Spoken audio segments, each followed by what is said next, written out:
T ನರಸೀಪುರದಲ್ಲಿ ಹಾದು ಹೋಗುವ ಕಾವೇರಿ ಹಾಗೂ ಕಪಿಲಾ ನದಿಗಳು ತುಂಬಿ ಹರಿಯುತ್ತಿದ್ದು ನೀರಿನ ಪ್ರಮಾಣ ಹೆಚ್ಚಾಗಿರುವುದರಿಂದ ನದಿ ಭಾಗದ ಜನರನ್ನು ತಾಲೂಕು ಆಡಳಿತ ಸುರಕ್ಷಿತ ಸ್ಥಳಕ್ಕೆ ಸ್ಥಳಾಂತರಿಸಿ ಕಾಳಜಿ ಕೇಂದ್ರದಲ್ಲಿ ಇಡಲಾಗಿದೆ. ಪಟ್ಟಣದ ಅಗಸ್ತೇಶ್ವರ ದೇವಾಲಯ, ರಾಘವೇಂದ್ರ ಮಠದ ಬಳಿ ನೀರು ಬಂದಿದ್ದು ಯಾವುದೇ ಅನಾಹುತ ಸಂಭವಿಸಿಲ್ಲ. ತಾಲೂಕು ಆಡಳಿತ ಮುಂಜಾಗ್ರತಾ ಕ್ರಮವಾಗಿ ಬ್ಯಾರಿಕೇಡ್ಗಳನ್ನು ನಿರ್ಮಿಸಿ ಜನರು ಹೋಗದಂತೆ ಕ್ರಮವನ್ನು ವಹಿಸಿದ್ದಾರೆ. ಗುಂಜಾ ನರಸಿಂಹಸ್ವಾಮಿ ಸೋಪಾನಕಟ್ಟೆಗಳು ಸಂಪೂರ್ಣ ಮುಳುಗಿದ್ದು ರಸ್ತೆಗೆ ನೀರು ಬಂದಿಲ್ಲವಾದ್ದರಿಂದ ಸಂಚಾರಕ್ಕೆ ಯಾವುದೇ ತೊಂದರೆಯಾಗಿಲ್ಲ.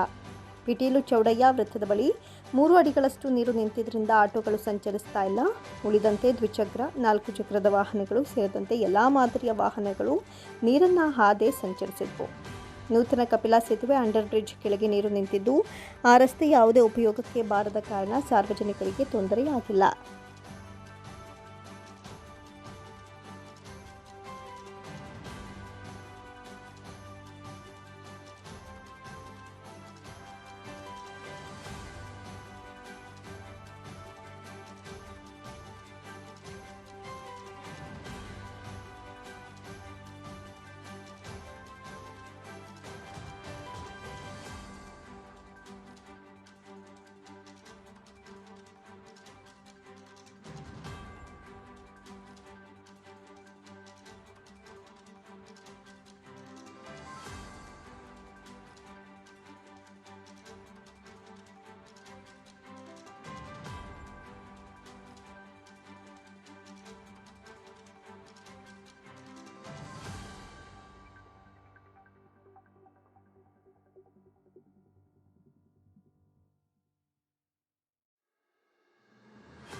ಇನ್ನು ಹೆಚ್ಚಿನ ಮಾಹಿತಿಗಾಗಿ ತಹಶೀಲ್ದಾರ್ ಸುರೇಶ್ ಆಚಾರ್ ಅವರನ್ನು ದೂರವಾಣಿ ಮುಖೇನ ಸಂಪರ್ಕಿಸಿ ಮಾಹಿತಿ ಕೇಳಿದಾಗ ತಾಲೂಕಿನ ತಡಿಮಾಲಂಗಿ ಗ್ರಾಮದ 27 ಕುಟುಂಬಗಳನ್ನು ಕಾಳಜಿ ಕೇಂದ್ರಕ್ಕೆ ಶಿಫ್ಟ್ ಮಾಡಲಾಗಿದೆ ಹಾಗೂ ಹಲವು ಮನೆಗಳಿಗೆ ನೀರು ಕೂಡ ನುಗ್ಗಿದ್ದು ಯಾವುದೇ ಆಸ್ತಿ ಪಾಸ್ತಿಗೆ ಹಾನಿಯಾಗಿಲ್ಲ.